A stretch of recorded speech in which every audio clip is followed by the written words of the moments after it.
अस्सलाम वालेकुम dear student and respected teacher. मैं हूं उस्ताद मोहम्मद शेर और आप देख रहे हैं मेरा यूट्यूब चैनल।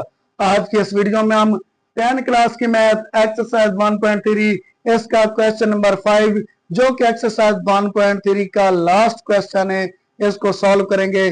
तो चलिए जी, हमारे पास सवाल है if z1 is equal to 2 plus 3 iota, z2 is equal to -1 plus iota, then evaluate. हमारे पास क्या है, z1 जो है वो 2 जमा 3 आयोटा है, z2 जो है हमारे पास -1 जमा आयोटा है।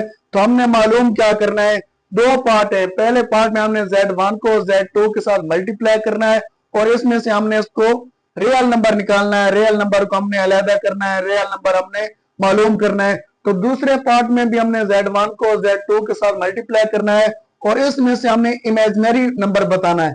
आप देख सकते हैं दोनों का मल्टीप्लाई सेम है, मल्टीप्लाई का सेम आंसर आएगा, लेकिन हमने रियल नंबर और इमेजिनरी नंबर इसको अलग अलग करना है, वो मालूम करने। तो चलिए जी, सबसे पहले हम पार्ट 1 करते हैं। तो क्या करेंगे, z1 को हम z2 के साथ मल्टीप्लाई करेंगे। जी z1 हमारे पास है जी 2 जमा 3 आयोटा और z2 हमारे पास है जी -1 प्लस आयोटा। हम इसको मल्टीप्लाई करेंगे जी, दो को अंदर पूरी रकम के साथ ये दो ले लेंगे, ये पूरी रकम -1 प्लस आयोटा इसके साथ मल्टीप्लाई करेंगे और इधर से प्लस 3 आयोटा को मल्टीप्लाई दोबारा इसी रकम के साथ करेंगे -1 प्लस आयोटा के साथ। तो इसका भी यही मल्टीप्लाई आएगा। हल करें जी, ये हमारे पास आ गया जी -2 प्लस 2 आयोटा और प्लस माइनस माइनस 3 आयोटा और प्लस को प्लस से मल्टीप्लाई करेंगे तो 3 आयोटा स्क्वायर। जी हल करेंगे, ये -2 ऐसे ही, ये देखें माइनस का 3 आयोटा, इसमें से 2 आयोटा जाएगा तो माइनस का आयोटा बचेगा और प्लस 3। आपको पता है कि आयोटा स्क्वायर की जो रकम होती है वो -1 होती है। आपको पता है आयोटा जो होता है वो -1 स्क्वायर रूट, जबकि आयोटा स्क्वायर की वैल्यू -1 होती है। अब यहाँ पे हम क्या करेंगे, आयोटा स्क्वायर की जगह पे उसकी वैल्यू -1 पुट करेंगे। ये हमारे पास था +3 आयोटा स्क्वायर, +3 लिख लिया, आयोटा स्क्वायर की जगह पे -1। तो हमारे पास आंसर आ जाएगा जी -2 माइनस आयोटा -3। हल करेंगे तो हमारे पास आ जाएगा जी -5 -3 और -2 -5 और माइनस आयोटा। अब ये हमारे पास z1 और z2 को जब हमने मल्टीप्लाई किया तो ये हमारे पास आंसर आ गया -5 माइनस आयोटा।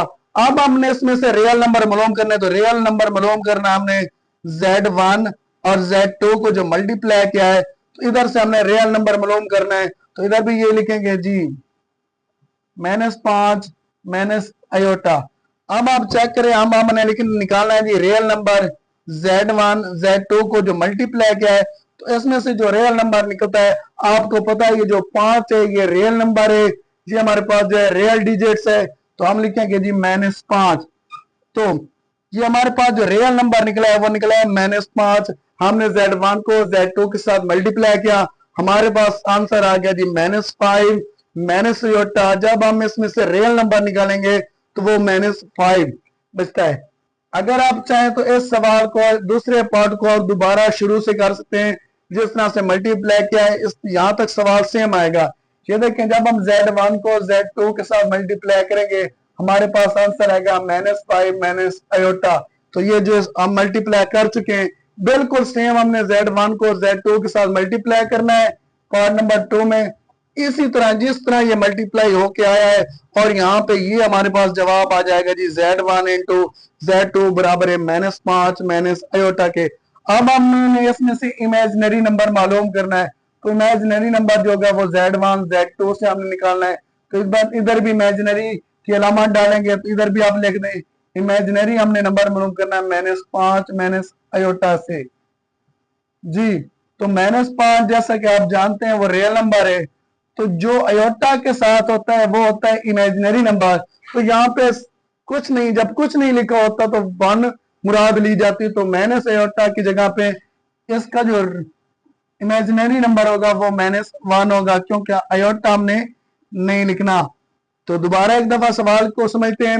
हमारे पास z1 की रकम दी गई थी 2 प्लस 3 आयोटा, z2 की रकम दी गई थी हमारे पास -1 प्लस आयोटा। हमने मालूम क्या करना था, हमने दो पार्ट्स में सवाल कॉल करना था, दो पार्ट्स बनाने थे। पहले में हमने Z1 को Z2 से मल्टीप्लाई करना था और इसका रियल नंबर बताना था। जब हम Z1 और Z2 को मल्टीप्लाई किया तो हमारे पास आंसर आ गया -5 माइनस आयोटा। तो इसमें से जो रियल नंबर है वो -5। दूसरे पार्ट में हमने Z1 को Z2 के साथ मल्टीप्लाई करके इमेजिनरी नंबर निकालना था, तो मैंने इसको मल्टीप्लाई नहीं किया। आप देख सकते हैं ये मल्टीप्लाई हुआ खड़ा है, तो Z1 को Z2 से हम मल्टीप्लाई करेंगे तो सेम वही आंसर आएगा -5 माइनस आयोटा। आप देख सकते हैं Z1 Z2 का आंसर है -5 माइनस आयोटा, तो इधर भी वही आंसर आएगा। तो अब हमने इमेजिनरी नंबर मालूम करना है, तो आयोटा के साथ अगर 2 3 होता तो वो इमेजिनरी नंबर होता। खाली आयोटा है तो इसका मतलब है कि यहाँ पे खाली माइनस आयोटा है, तो इसकी अददी वैल्यू जो होगी वो -1 होगी। Z1 और Z2 को मल्टीप्लाई करने के बाद जो रियल नंबर निकला है वो -5 है और जो इमेजिनरी नंबर निकला है वो -1 है। उम्मीद है आपको इस सवाल की अच्छी तरह समझ आ गई होगी।